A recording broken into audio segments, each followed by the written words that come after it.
तुझ्याकडे हट्ट नाही करणार तर कोणाकडे करणार? हो की नाही वहिनी?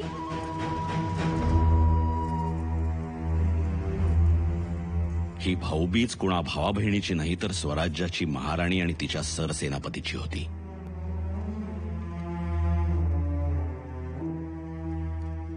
तशीही यंदाची दिवाळी स्वराज्यासाठी कमी गोडाचीच ठरली. कारण हिंदवी स्वराज्याची गोडी उभारणारा युगपुरुष अंथरुणाला खेळला होता. अवघी रयत जाणून होती की महाराजांचा हा आजार काही बरा होणार नाही.